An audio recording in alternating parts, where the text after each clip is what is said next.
times, and as a result here he does not have to deal with some of the other matters that the first trial judge had to deal with, so he's able to go through the day, each day of the week, and move this case along quickly, as he has during the course of this trial. So they're taking their lunch recess, gives us a chance to talk a little bit about what's been going on inside of that courtroom.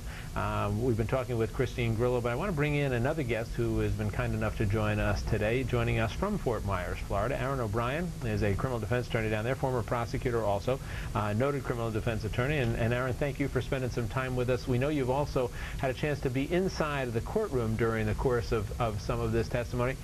Let's start off with taking a look at what the defense has presented so far. And Christine and I were talking before, all of us having been prosecutors, Christine's still a prosecutor, and we talked about the fact that prosecutors' presentations are more often than not a storytelling, but the defense sometimes finds themselves in the position of just having to pick and choose and kick holes here and there. Understanding that, tell us what you think about what we've seen so far from the defense, the witnesses they've had on the stand. Well, Jack, what defense attorney wouldn't want to have a witness like Ms. Crawford? I mean, this was a woman who was friends with Fern and friends with Don, probably closer to Fern, and what a warm personality she had and a bright smile, and she was certainly likable. And so that was very effective. She also created a conflict in the evidence by conflicting her sworn testimony with that of other witnesses. And so, as you know, the reasonable doubt could come from a conflict in the evidence, a lack of evidence, or from the evidence itself. And so this witness certainly served her purpose, created a conflict, and certainly was a likable person.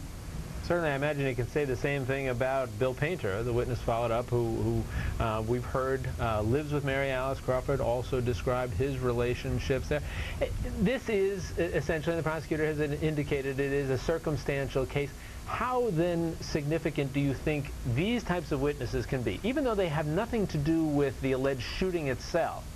But how significant do you think they can be, given the fact that it is indeed a circumstantial case?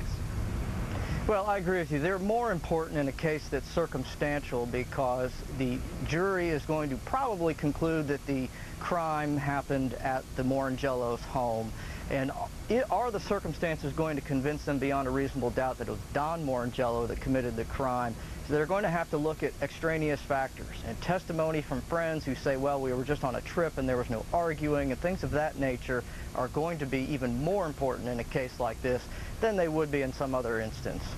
So, Christine, if you're the prosecutor here, and we saw Betsy Biffle ask a series of questions, but it's sort of a difficult position to be put in. I mean, you don't have witnesses you're confronting who are hardcore criminals with criminal records that are looking for a deal from their testimony.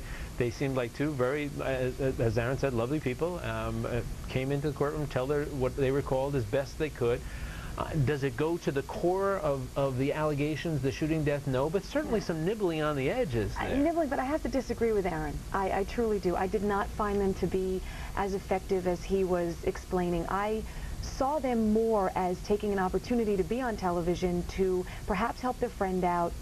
I think that the prosecutor made some points when she brought the letter to the witness to ask him, well, you were in contact with the defendant. You basically told him that you were going to testify on his behalf. That's something that a friend would do. So certainly no one was going to call you if you were going to say that they ever argued. And I think that that old doth protest too much, that they never argued. He never got mad. He never cursed. I mean, I know it's sunny Florida, but let's be realistic. I think they came across as a little too happy, a little too eager to say what a wonderful person the defendant was. I think it's interesting. We see these situations where, and I know I do it myself, defense attorneys see witnesses through the eyes of defense attorneys, and prosecutors see witnesses through the eyes of prosecutors. It's always curious how that all works out. Well, we'll have more that we're going to be talking about with both of our guests, Christine and Aaron, and as we've indicated to you, they're in the midst of their lunch recess now inside the courtroom in Fort Myers, Florida.